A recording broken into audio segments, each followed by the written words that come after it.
السلام عليكم ورحمة الله وبركاته. معكم محمد عماد من قناة حواديت العمدة. القصة بتاعت النهاردة مستوحاة من أحداث حقيقية، أو بمعنى أصح من جريمة حقيقية. أتمنى تعجبكم بإذن الله، بس متنسوش تعملوا لايك على الفيديو وكومنت تقولوا لي رأيكم في الحلقة، وطبعا اللي مش مشترك ياريت تشترك. ويلا نبدأ الحلقة.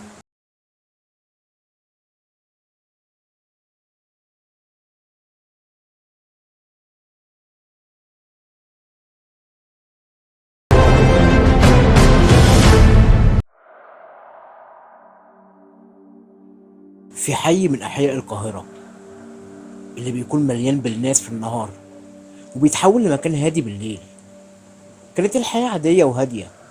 الناس بتمشي في الحواري الضيقة، الأطفال بيلعبوا في الشوارع، والبياعين بينادوا على البضايع بتاعتهم. الجو كان مليان بالحياة والبهجة، والكل آخر اليوم بيستعد علشان يرجع بيته بعد يوم طويل. في وسط الزحمة دي كانت ليلى، بنت صغيرة عندها 10 سنين. كانت بتروح المدرسة كل يوم وبترجع آخر النهار. ليلى كانت بنت هادية ومحبوبة من كل الناس، بشعرها الأسود وعينها البني الواسعة. كانت دايما بتضحك وبتلعب مع الأطفال في المنطقة. وفي يوم من الأيام طلعت ليلى من المدرسة كعادتها، لكن المرة دي ما وصلتش البيت. الناس شافوها وهي ماشية في شوارع المنطقة بتاعتها ولابسة شنطتها الصغيرة اللي عليها رسومات للورد. عدت ساعات ومحدش شاف ليلى تاني خالص. أمينة أمها بدأت تقلق لما الليل دخل ومفيش أي أثر للبنت. الجيران بدأوا يساعدوا أمينة في البحث عن ليلى، كانوا بينادوا عليها في كل حارة وكل شارع، يسألوا كل حد شافها أو يعرف أي حاجة عنها. أمينة كانت عمالة تصرخ وبتبكي، وخالد أبو ليلى كان بيدور في كل مكان ممكن تكون راحت له. الكل كان في حالة رعب، مستغربين ازاي بنت صغيرة تختفي في نص اليوم كده من غير ما حد ياخد باله. وبعد ما مر يوم كامل من غير أي خبر عن ليلى، خالد قرر يبلغ الشرطة. الشرطة جت على طول وبدأوا في التحقيق. سألوا الناس في الحي ودوروا في كل مكان، لكن ما فيش أي أثر لليلى. الشرطة كانت متحمسة في البداية، بس مع مرور الوقت بدأ الأمل يقل، خاصة مع عدم وجود أي دليل أو شاهد. عدى حوالي أسبوع وليلى لسه مفقودة. أمينة ما كانتش بتقدر تنام ولا تاكل، كل الوقت كانت بتبكي وبتدعي إن بنتها ترجع. خالد كان بيحاول يبقى قوي علشان مراته، لكنه كان متحطم من جواه. البيت اللي كان مليان بالضحكة والحب بقى مليان بالحزن والدموع. الناس في الحي كانوا بيجوا كل يوم يطمنوا على خالد وأمينة، يحاولوا يخففوا عنهم. كانوا بيحكوا لهم قصص عن أطفال اختفوا ورجعوا بعد كده علشان يدوهم أمل، لكن القلق كان مسيطر على الكل. وبعد أسبوع كامل على اختفاء ليلى، كانت أمينة في البيت بتبكي كالعادة، وخالد كان بره بيدور. وفجأة جالهم خبر إنهم لقوا جثة بنت صغيرة في زاوية من حارة ضلمة في المنطقة. أمينة خافت، لكن راحت علشان تشوف الجثة دي. ولما وصلت لقت الشرطة حوالين المكان، ولما شافت الجثة فضلت تصرخ وانهارت. كانت ليلى، وكانت مشوهة بشكل بشع، وعلى جبينها محفور هرم مقلوب. الناس في الحي كانوا في حالة صدمة. الكل كان بيحاول يفهم ازاي حاجة زي دي تحصل، مين اللي عمل كده وليه أصلا. الشرطة بدأت تحقق، وبدأوا يحاولوا يفهموا العلامة اللي على جبين ليلى. الأسئلة كانت أكتر من الإجابات. الكل كان عايش في خوف. بدأت الإشاعات تنتشر في المنطقة عن حد اسمه الظل الأسود، القاتل اللي ما بيرحمش. الناس بقت تقفل بيوتهم عليهم كويس قبل المغرب، والحي اللي كان مليان بالضحكة والحياة بقى مكان مظلم مليه الخوف. الكل كان مستني ومرعوب من اللي ممكن يحصل بعد كده. وعدى شهر بعد قتل ليلى، بدأت الناس يرجعوا لحياتهم العادية بس بشوية خوف. وفي ليلة من الليالي اختفى شاب صغير اسمه كريم، كان عنده حوالي 16 سنة. كان بيشتغل في ورشة أبوه. كان معروف عنه إنه شاب مجتهد وبيساعد عيلته. كريم كان بيرجع البيت كل يوم في نفس الميعاد، لكن الليلة دي ما وصلش خالص. الناس في الحي بدأوا يدوروا عليه في كل مكان، وبعد يومين لقوا جثته في زاوية مظلمة تانية في حارة من حواري المنطقة. كانت الجثة متشوهة بنفس الطريقة، وعلى جبينه نفس العلامة الغريبة بتاعت الهرم المقلوب. الناس اتصدمت، بدأوا يربطوا بين قتل ليلى وكريم، والكل بدأ يتكلم عن قاتل متسلسل بيستهدف الناس في المنطقة. الرعب بدأ يزيد بين الناس.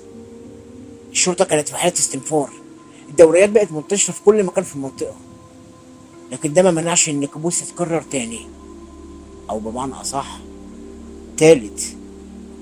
لأن بعد شهرين اختفت ست في الأربعينات اسمها فاطمة. كانت معروفة بأنها ست طيبة بتساعد الكل في الحي. لقوا جثة الست فاطمة في نفس الظروف المرعبة زي اللي قبلها. الجثة كانت مشوهة وعلى جبينها نفس العلامة. الناس بدأوا يفقدوا الثقة في قدرة الشرطة على حمايتهم. الحي اللي كان مليان بالحياة بقى مظلم ومليان خوف. ومع تكرار الجثث اللي بتظهر بنفس الطريقة، بيوت القاهرة والتحديد الحي دوت بدأ يتحول لمكان رعب حقيقي. كل بيت بقى بيقفل بابه قبل المغرب، والناس بدأت تخاف تخرج بالليل. الشوارع بتبقى مهجورة بعد الغروب، والدكاكين بتقفل بدري. الكل كان مستني المجهول، خايفين من اللي ممكن يحصل بعد كده. الإشاعات بدأت تنتشر بسرعة، كل واحد بيحكي قصة مختلفة عن الظل الأسود. منهم اللي قال إنه روح شريرة، ومنهم اللي قال إنه هو مجرم محترف مختفي في الحواري. الناس بقت بتراقب بعضها بشك، والخوف بقى مسيطر على الكل. بقى كل بيت فيه كلام عن الإجراءات اللي لازم ياخدوها علشان يحافظوا على نفسهم. الأمهات كانت بتخلي ولادها في البيت بعد المدرسة، والرجالة كانوا بيتجمعوا في مجموعات لحماية بيوتهم. كان كل صوت في الليل بيخلي الناس تقف مكانها بخوف، وكل ظل كان بيتشاف في الحواري كان بيزيد الناس رعب. وعدت شهور وبدأ الحي يستقر شوية، لكن الكابوس لسه مخلصش. لأن في ليلة اختفى راجل اسمه حسين، كان بيشتغل بياع في السوق، معروف بطيبته وإنه كريم جدا مع الناس. اختفائه كان صدمة للحي كله، لأن حسين كان راجل محبوب فعلا والكل يعرفه. بعد أسبوع من التدوير عليه، لقوا جثته في نفس الظروف، مشوهة وعلى جبينه علامة الهرم مقلوب.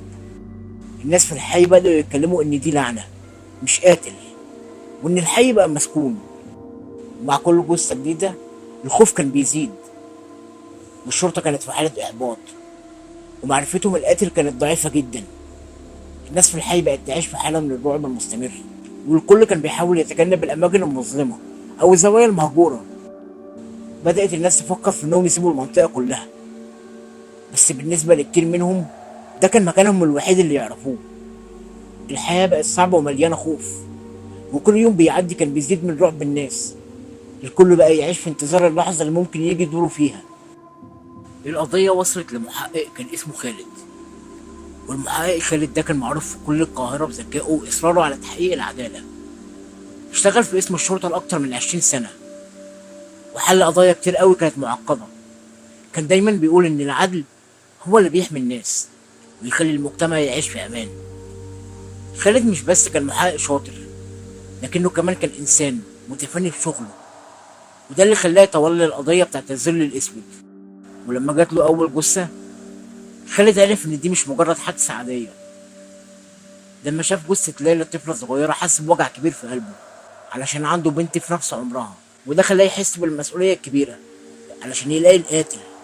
بدأ خالد يجمع كل الأدلة المتاحة قدامه، ودرس كل تفصيلة صغيرة في مسرح الجريمة. خالد كان بيقابل الشهود واحد واحد، كان بيسأل كل حد شاف ليلى في آخر يوم، وكل حد عنده أي معلومة ممكن تفيد التحقيق. الناس في الحي كانوا بيحترموا خالد جدا، وثقتهم فيه كانت كبيرة، علشان كده كانوا بيقولوا له كل حاجة يعرفوها.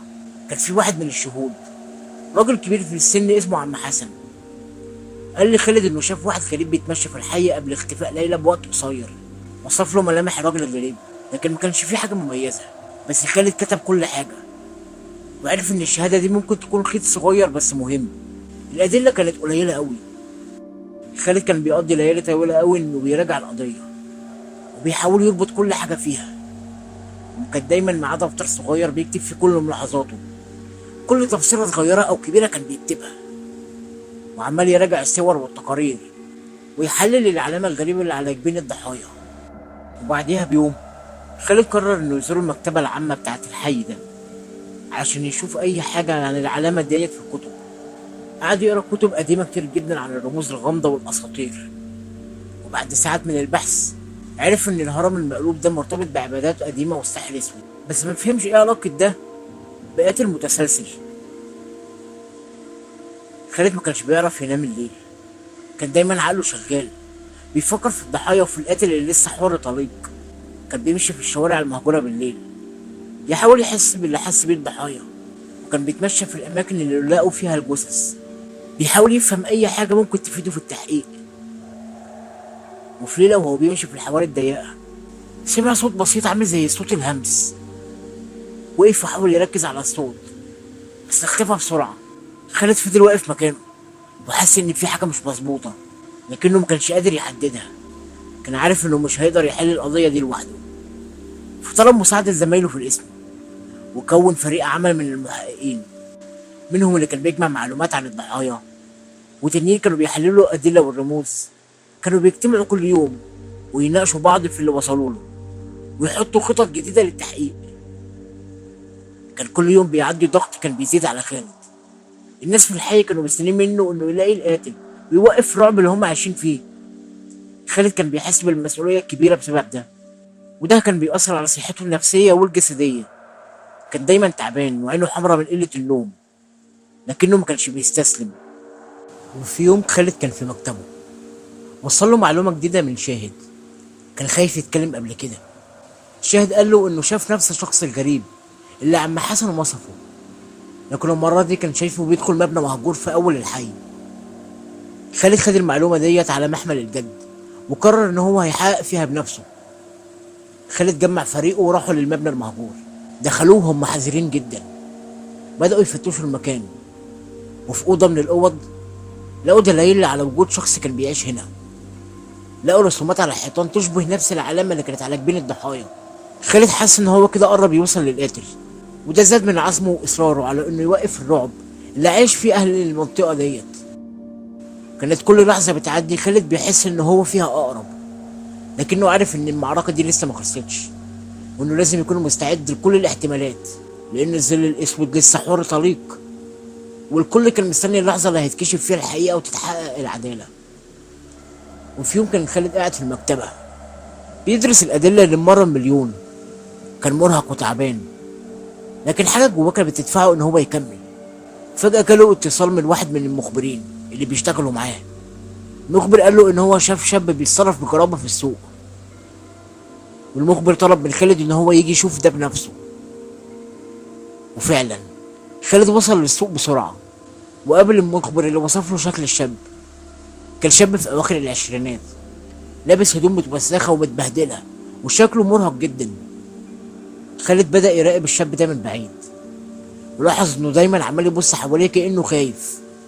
الشاب كان عمال يتحرك بسرعة وكل شوية يدخل من محل ويخرج منه من غير هدف واضح. قرر يمشي وراه من غير ما يخليه يحس بيه. الشاب كان بدأ يتحرك ناحية الحواري الضيقة اللي بتودي الأماكن ضلمة في الحي. خالد حس إن في حاجة غلط، لكنه ما قدرش يتراجع في اللحظة دي. الشاب دخل في حارة ضيقة جدا وخالد كان ماشي وراه. كان المكان مظلم وهادي، الأصوات الوحيدة اللي كانت موجودة هي أصوات خطوات رجلهم الخفيفة على الأرض. خالد كان حاسس بتوتر، كان خايف إن أي حركة غلط ممكن تفضح وجوده. الشاب وقف قدام باب قديم متهالك حرفيا وكان عمال يبص حواليه، وخالد اختفى ورا زاوية حيطة قريبة وفضل يراقبه. والشاب دخل من الباب ده. خالد استنى شوية قبل ما يقرر إنه يروح وراه، ولما الشاب ده دخل البيت بحوالي 3 دقايق خالد دخل هو كمان من الباب ببطء ولقى نفسه في ممر طويل جدا وضلمة. كان المكان مهجور، الجو كله أصلا كان مرعب. بدأ يتحرك ويحاول ما يعملش أي صوت. وصل لآخر الممر ولقى باب تاني قدامه. فتح الباب ده بالراحة جدا، لقى نفسه في أوضة كبيرة قوي. الأوضة كانت مليانة بحاجات غريبة. كان في رسومات على الحيطان بتشبه الأعلام اللي لقاها على جثث الضحايا. كان في كمان ترابيزه عليها ادوات غريبه وزوايا مليانه باوراق قديمه وكتب عن السحر. خالد اتحرك ببطء ناحيه الترابيزه، بدأ يفتش في الاوراق دي. فجأة سمع صوت خطوات ورا ظهره، لف بسرعة ولقى الشاب واقف قدامه وعينه كانت عمالة تلمع. الشاب اتفاجئ بوجود خالد لكنه ما هربش، بالعكس ده ابتسم ابتسامة غريبة وقال له: ما كنتش متوقع منك انك هتوصل لهنا. خالد حاول يهدي نفسه وقال للشاب بهدوء: مين انت؟ وايه اللي بتعمله هنا؟ الشاب ضحك وقال له: انا مجرد وسيط، مش انا اللي انت بتدور عليه. وقبل ما خالد يبدا يساله تاني، الشاب ده هجم عليه بسكينه كان مخبيها ورا ظهره. خالد كان بيحاول يتفادى ضربات الشاب ده ويرد عليه بنفس القوه. المكان كان ضيق والضلمه كانت بتزيد من صعوبه المعركه دي. خالد قدر يضرب الشاب ده في دراعه بس ما وقفش. الشاب كان زي المجنون، عينه كانت مليانه شر. وفي لحظه خالد قدر يوقع السكينه من ايد الشاب وضربه بيها في بطنه. الشاب كان بينزف وكان فعلا بيموت، لكن قبل ما روحه تطلع فضل يضحك ويقول له: مش هتقدر تمنعه، هو اقوى من الكل. واخر كلمه قالها قبل ما يموت كانت الظل الاسود. خالد اتصل بزمايله في القسم، ولما وصلوا فتشوا المكان ولقوا ادله جديده. الاوراق والكتب اللي في الاوضه كانت بتتكلم عن طقوس قديمه وسحر اسود. خالد بدا يفهم ان القاتل ممكن يكون بيستخدم السحر في الجرائم بتاعته، وان الشاب ده مجرد جزء صغير من شبكه اكبر منه بكتير. خالد كان عارف ان هو قرب من الحقيقه. كمل البحث عن القاتل الحقيقي او الظل الاسود اللي بيقولوا عليه ده.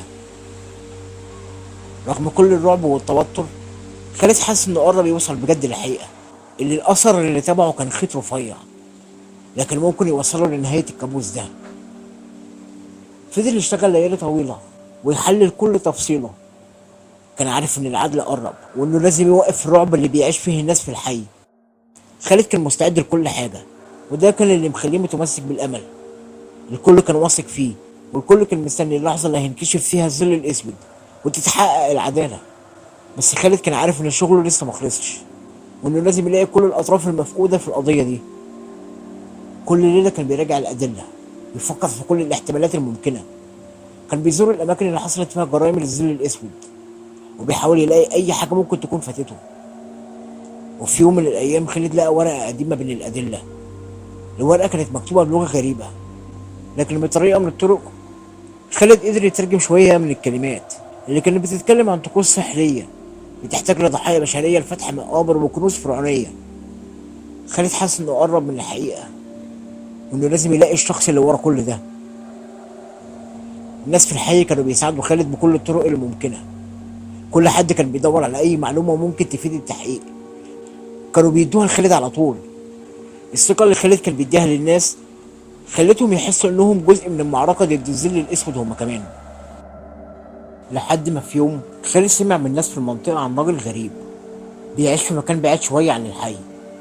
الناس عماله تقول انه بيعمل حاجات غريبه كل يوم بالليل. خالد قرر يروح ويشوف بنفسه. وصل للمكان وبدأ يسأل الناس عن الراجل ده. الناس قالوا انه دايما بيختفي بالليل، محدش بيعرف هو بيروح فين اصلا ولا حد عارف هو بيعمل ايه. خالد قرر يراقب الراجل ده، وفي ليله ضلمه خالد شافه وهو خارج من بيته وكان عمال يمشي في الحواري الضلمه. خالد فضل وراه لحد ما وصل لمبنى مهجور. الراجل دخل المبنى ده وخالد استنى شويه قبل ما يدخل وراه. وجوه المبنى خالد لقى اوضه مليانه بالادوات السحريه ورموز غريبه. وفجاه الراجل ده جه من ورا خالد وهجم عليه بسيف كبير كان ماسكه في ايده. خالد كان مستعد واتفادى الضربه بتاعته. حصلت معركه عنيفه جدا بينهم. الراجل كان ضخم جدا وقوي قوي، لكن خالد كان عنده اصرار وعزيمه اقوى من الراجل ده. قدر خالد يضرب الراجل ده بلوح خشب كان موجود في الاوضه، ضربه بيه على دماغه.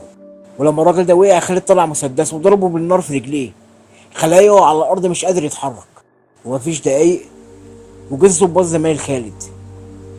لما وصلوا اكتشفوا ان الراجل ده هو فعلا الظل الاسود الحقيقي، وان هو كان بيستخدم السحر الاسود لتنفيذ الجرائم بتاعته. التحقيقات اكدت ان هو المسؤول عن كل الجرائم اللي حصلت في الحي، واتقبض عليه. وبعد فتره اتنفذ فيه حكم الاعدام. القبض على الظل الاسود واعدامه جاب الراحه للحي كله. الناس كانوا مبسوطين ان الكابوس اخيرا خلص، وانهم اخيرا يقدروا يعيشوا في امان تاني. خالد كان حاسس بالفخر، لكنه برضه كان عارف ان الكابوس اللي عاشه هيفضل محفور في ذاكرته طول العمر. الحي بدأ يرجع لحياته الطبيعية، لكن ذكرى الظل الاسود فضلت محفورة في ذاكرة الناس، مش خالد لوحده. كانوا دايما بيفتكروا الايام المرعبة دي واللي عاشوه من خوف وتوتر، لكنهم كمان كانوا بيفتكروا المحقق خالد اللي كان رمز للامل والشجاعة، واللي قدر يحقق العدالة وينهي الكابوس. خالد فضل شغال في اسم الشرطة، وكان دايما رمز للمحقق الشجاع اللي بيواجه اي حاجة بدون خوف. الناس في الحي كانوا دايما بيحكوا قصته، ويفتكروا ان الامل والشجاعة دايما بيقدروا يتغلبوا على الضلمة مهما كانت قوتها. والنهاية دي كانت بداية جديدة للحي، بداية مليانة بالامل والعزيمة ورغبة في التغلب على الخوف والعيش في امان وسلام. وبكده تكون خلصت حلقتنا. هستنى كومنتاتكم وتقولوا لي رأيكم عن الحلقة، وما تنسوش لايك للحلقة، ويا ريت لو ما كنتش مشترك في القناة شرفني بالانضمام مشترك. كان معاكم محمد عماد من قناة حوادث العمدة. اشوفكم على خير، سلام.